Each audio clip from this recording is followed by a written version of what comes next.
Eu sou o Dieguinho. Então, rapaziada, tá entrando no ar mais um giro de notícias do meu, do seu, do nosso Clube de Regatas Vasco da Gama. Você que tá chegando aqui pela primeira vez, se inscreve aí no canal, ativa o sininho. Mas pra quê, Dieguinho? Para não perder os próximos vídeos. Segue a gente lá no Instagram, estamos fazendo um trabalho muito bacana por lá. E segue a gente também no Twitter. Dieguinho dá várias informações e opiniões também por lá. Chega deixando o seu like marotaço para dar aquela moral e ajudar na divulgação do vídeo.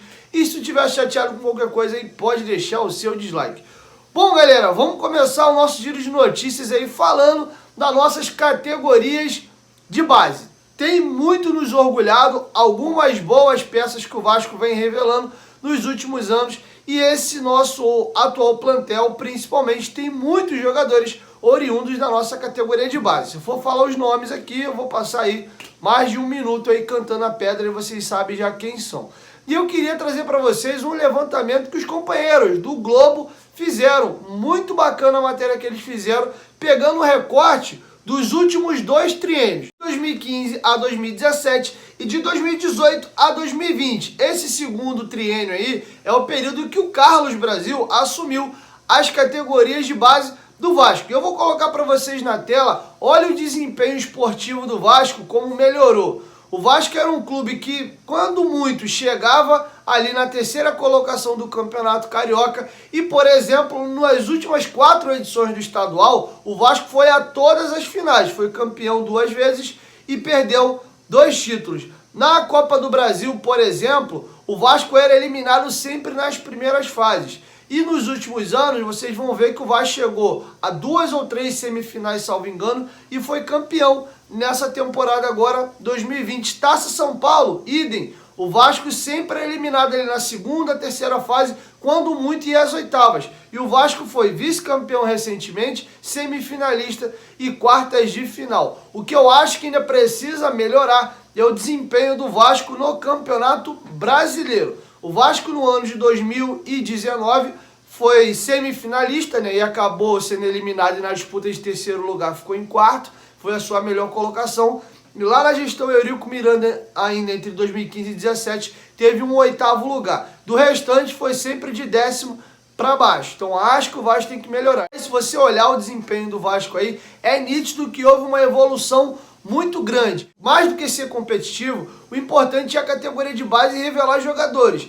Há uns anos atrás, a gente revelava 2 jogadores. Agora a nossa base tem entregado jogadores em maior quantidade. Você vai voltar atrás aí, foi o Thales Penha que faleceu, foi o Douglas Luiz, foi o Matheus Vital, o Evander já é dessa geração mais para frente um pouco, Luan também já é a geração um pouco mais para trás. O Vasco era sempre assim, 2 jogadores. Por exemplo, no atual elenco, a gente tem o Juninho, tem o Thales, tem o Peck, Caio Lopes, Ricardo Graça, que é uma geração um pouco mais atrás, mas também é a nossa base. Nós temos o Vinícius, que não está fazendo uma boa temporada, na minha opinião tem que voltar para a base, mas é um jogador que tem projeção para futuro. Tem o próprio Gabriel Peck, Caio Tenório. Então nós temos bastante jogadores subindo. A base ela tem 2 funções, ou vai ser aquele cara que vai ser um potencial muito grande para ser vendido à Europa e fazer caixa, ou serve também para ser complementação de elenco. Entre você pegar um jogador de fora, meia boca, só para compor elenco, você tem garotos da base. Além de ser muito mais barato, esses garotos, né, o salário deles, você também tem jogadores identificados com o clube e com projeção, né, futura, já que é natural um jogador que acaba de subir da categoria de base demorar um certo tempo para que ele possa engrenar. E o mais importante, né, na minha opinião, além do retorno técnico, é o retorno financeiro. E nesse quesito, o Vasco ainda está muito mal. Vou colocar para vocês aí o comparativo que o Globo Online fez do Vasco com os seus outros 3 rivais cariocas. Vocês vão ver aí, por exemplo, o balanço de 2020 com as vendas de atletas não foi colocado ainda, só está 2018 e 2019 aí. Mas vocês vão dar uma olhada, por exemplo, o Fluminense, em 2 anos consecutivos, vendeu mais de 100 milhões de reais em vendas de jogadores. O Vasco teve um desempenho em 2019 pífio. Era a temporada que contava-se com a venda do Thales Magno, acabou não sendo vendido, que também acabou não sendo vendido em 2020. Né? O Vasco está com a dificuldade. Não está aí o balanço, mas puxando rápido de memória aqui, no ano passado, em 2020, que eu me lembro, o Vasco só vendeu o Marrone e o Natan. E ainda assim não foram lá essas vendas. O Marrone foi 22 milhões, e ainda assim um percentual é do Volta Redonda. E teve também a venda do Natan para o Boa Vista de Portugal, que também foi uma venda pequena. Então o Vasco tem que começar a converter agora esses grandes talentos que vêm surgindo em caixa. Você vê o nosso rival aí, em 2 anos, eles fizeram 300 milhões de reais só com venda de jogadores. Só para vocês terem uma ideia, 300 milhões hoje é a metade da dívida do Vasco. Vou dar um exemplo para vocês aqui. Se o Vasco vende o Thales esse ano agora de 2021 por 100 milhões, tô dando exemplo só, tá? Ele vende aí o Peck por 80. E aí vende o Juninho por 50. Só exemplo, tá, galera? Só nessa brincadeira aí nós temos 230 milhões de venda. É 1/3 da dívida do Vasco. Eu acho que boa parte da solução da dívida dos clubes brasileiros passa por formar jogadores na categoria de base.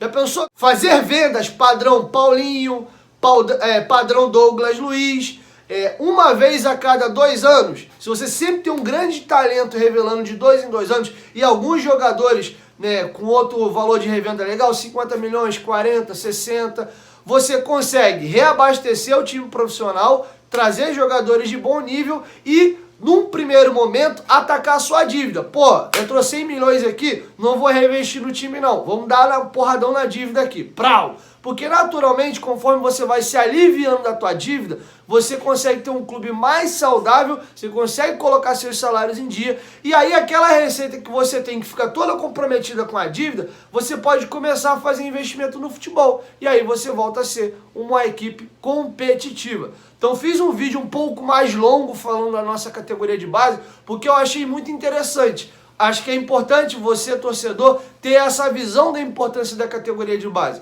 Ela serve para muitas situações. Trazer dinheiro para o clube para poder ajudar ou em reinvestir no time ou pagar as suas dívidas. Ela serve também, num primeiro momento ali, em qualidade técnica. Muitas das vezes você pega para contratar um jogador de bom nível, você vai pagar 400, 500 mil, mas às vezes você tem um grande talento na tua base que vai te render uma grana muito boa na hora de vender e também, muitas das vezes, vai ser um grande diferencial no teu time titular. Por exemplo, o que jogava o Douglas Luiz no time do Vasco era um absurdo. Quanto o Vasco ia ter que pagar para trazer um jogador no nível do Douglas Luiz para botar de titular? Entendeu? O Paulinho, um ponta, quanto custava um ponta? Com o potencial do Paulinho para a gente contratar. Então, isso faz muita diferença. Eu queria falar a respeito disso com vocês nesse vídeo aqui. Mas quero te ouvir. Deixa sua opinião aqui embaixo nos comentários. Só para complementar, o Vasco tem um problema muito grave, na minha opinião. O Vasco, a maneira como ele conduz as suas negociações, a gente desvaloriza os nossos ativos. O Vasco dificilmente vende jogadores para equipes de ponta, Barcelona, Real Madrid, Liverpool, Juventus. Tivemos até a venda do Douglas Luiz para o Manchester City, mas o Paulinho já foi para uma equipe intermediária, foi o Bayer Leverkusen. A gente vende muito jogador para mercado periférico. Isso acaba passando uma visão para o mercado que o Vasco não abastece as equipes de ponta do futebol mundial. Você pode ver que o Fluminense, por exemplo, é uma base que aqui no Brasil ficou muito badalada. Eles vendem muito jogador para a equipe de ponta. E não só vende para a equipe de ponta, vendem caro os seus jogadores. Vê o que o Santos vendeu na venda do Rodrigo, por exemplo, para o Real Madrid. Vendeu para o Real Madrid, vendeu por uma fortuna. O Santos vende muito bem as suas joias da base. Acho que o Vasco tem que começar a fazer um trabalho melhor, porque essas vendas que o Vasco faz por valores baixos para equipes periféricas acaba e muito desvalorizando as nossas crias da base.